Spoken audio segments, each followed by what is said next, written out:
Let me tell you a story about how America was almost destroyed by criminals. It's one that should shock anyone who reads it, but like any good thriller, it has a happy ending. The story is fully researched and has no affiliation with any political party, religion, or ideology, nor does it need it. May 4th, 2016. TV billionaire Donald J. Trump, against all the odds, wins the unofficial nomination as Republican candidate for the presidential election. Even happier at the news than Trump himself was none other than the Democratic National Committee and their candidate, Hillary Rodham Clinton. Their so-called Pied Piper strategy had worked.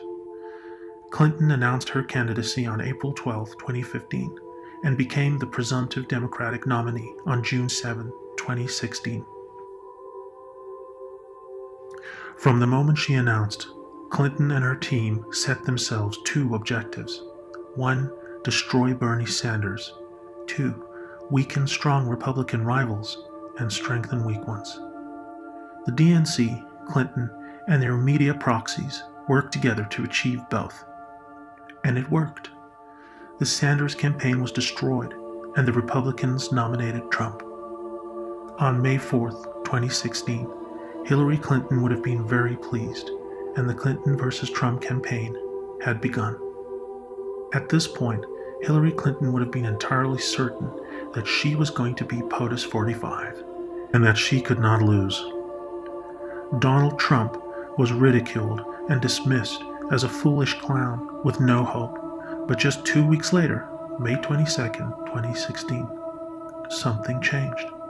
It was the first time in the campaign that Donald Trump won a national poll against Hillary Clinton, 43.4 to 43.2. A tiny margin, but it sparked concern in the Clinton campaign and DNC. It sparked concern because it showed that their Pied Piper strategy may be falling apart. The outsider they had deliberately promoted, Donald J. Trump, the joke candidate, was taking the lead. Though even with this change in the air, Clinton and her team would never have doubted that victory over Trump was theirs. When it came to dealing with opponents, the MO of Clinton and her allies was already clear. Cheat, lie, and collude. Do whatever you have to do to destroy rivals. After all, they thought they were untouchable. Now there became a new objective: destroy Trump at all costs. A plan was coming together to paint Trump and his family as traitors. That plan was to be collusion with a foreign adversary to steal the election, and a narrative that would dominate mainstream media headlines for over a year. To date, no evidence has been made public to validate this claim, at least nothing that stands up to any reasonable scrutiny. But let's move to May 25th, 2016, a day that sent shockwaves through the Clinton campaign. The DNC discovered that all emails between January 15, 2015 and May 25, 2016 had been copied and removed from their servers. These damning emails were published by WikiLeaks on July 22, 2016, and they proved how the Clinton gang cheated Sanders. A tweet by Donald Trump Jr. disclosing his communication with WikiLeaks contained a link that seemed to suggest that Seth Rich, a Bernie bro, downloaded these onto a USB thumb drive and kept them as some form of insurance in an action similar to that of Edward Snowden, who did the same thing in 2013. After the damaging emails were released on WikiLeaks, the DNC made public a claim that they had been hacked rather than leaked. FBI Director James Comey only offered to help and simply stood back when the DNC mysteriously refused. A new narrative had begun. Russian intelligence, under Putin, hacked the DNC. Soon after, Clinton-allied mainstream media networks began pushing Trump's connections with Russia, and the Trump and Russia collusion story was born. It should be clear to anyone who is intellectually honest with themselves that the more likely scenario is that this story was invented to discredit the Trump campaign and distract the public from the damaging contents of the leaked DNC emails. The fix was in. But still, it did not work. Trump's campaign rallies were full and passionate, and it appeared that this unlikely candidate was winning.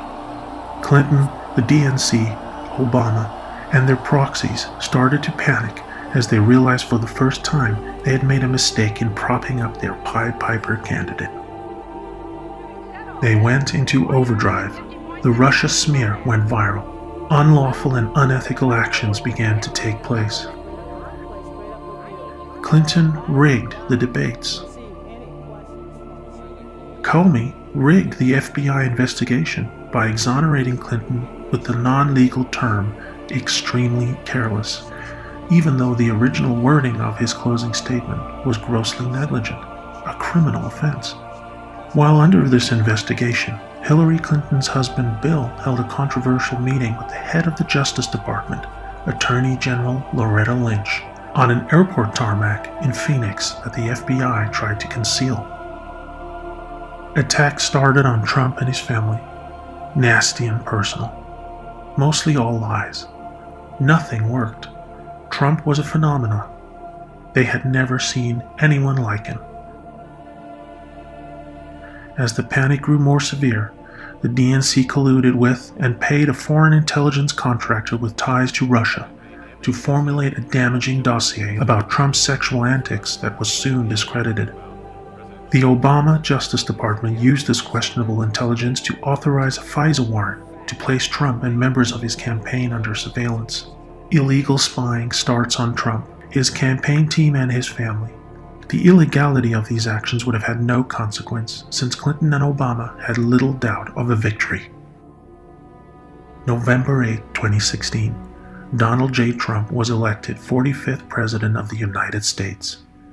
Now, in full panic and realizing they had been compromised, the objective then was to prevent the inauguration.